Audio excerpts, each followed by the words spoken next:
African, when you pick up the book, by the way, there's a chapter I put there for African names of God in the African space.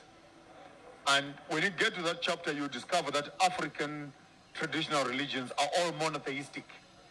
No, that is simply not true. But since you are an elder, you are a greybeard.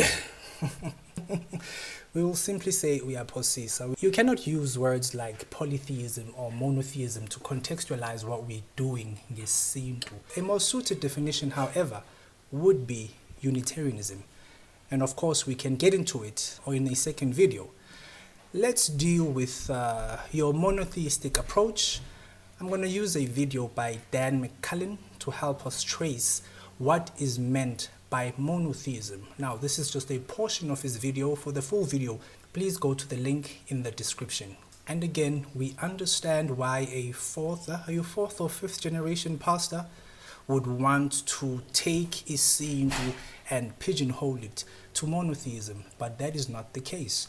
So where does monotheism come from in the context that we are currently using it? Check out the next video. There is no monotheism in the Bible.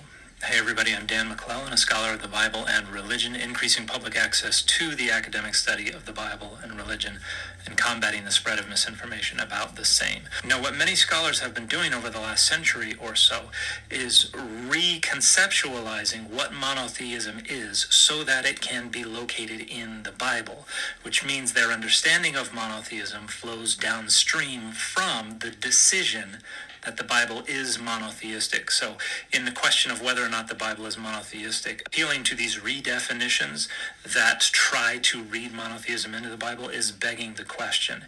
And there's a reason that scholars do this. It is because if we want to identify as monotheists today and we want to identify as having our ideologies derived from the Bible, we need to find monotheism in the Bible. We need to identify with the communities responsible for the Bible and addressed in the Bible. We need to identify with them. Did you hear what Dan said? He said this stems from a need to try and identify with the people of, or the people who created the Bible, or the people who are talked about in the Bible. Now, could this be what this third or fourth generation pastor who claims to be an African spiritualist, could this be what he's trying to do? Let's listen further.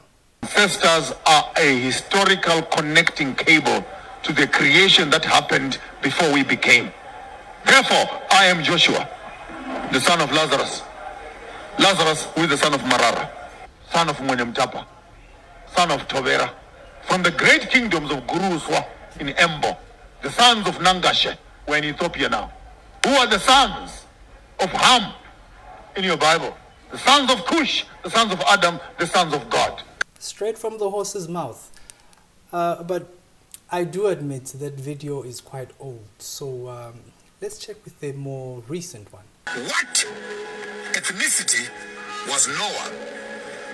And if you can find the ethnicity of Noah, then we know what Methuselah, we know what Noah, we know what Enoch, we know Seth and Enosh, we know Adam, and we know God.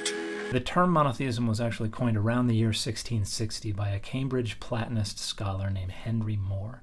And Henry More understood monotheism not necessarily to refer to any belief in only one sole deity, because he referred to universalists and materialists as fake monotheists, referred to Muslims as having a pretense to monotheism, and he also acknowledged that there was a latitude of sense to the word one allowable in the creeds. In other words, it wasn't really just one God.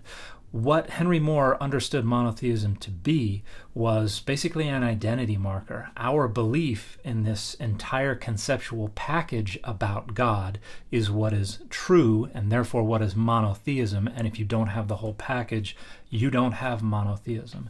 And one of the principal concerns of Henry More's conceptualization of monotheism, and its use ever since, has been the notion that all other existence is subordinate to and contingent upon God. In other words, it requires the doctrine of creation ex nihilo, which was not invented until after the completion of the Bible in the late 2nd century CE. So you cannot really have monotheism as we understand the term today until you have creation ex nihilo, which originates in the early 2nd century CE.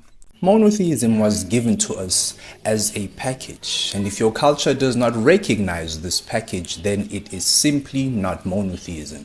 It is lesser gods. If the Hebrew God, the Bible God, is not the God in your culture's pantheon of gods, then it is not monotheism. And we understand this is nothing but religious imperialism and cultural imperialism straight from the playbook of white supremacy and Christian fundamentalism. And so as victims of imperialism, as victims of colorism, as victims of not being chosen by the one true Hebrew God, we are obsessed with trying to prove that our skin tone and that of the God of the chosen people is one and the same thing. We are obsessed with trying to prove our proximity to this one true Bible God.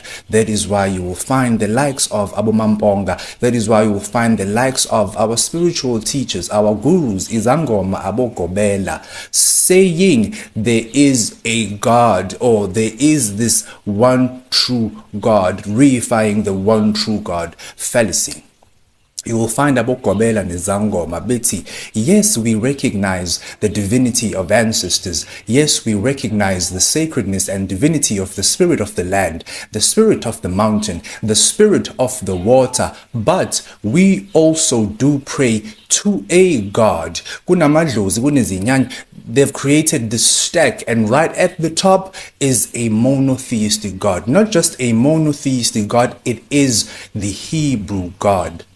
Monotheism and polytheism, not even pantheism, can adequately conceptualize what it is we are doing IsiNTu.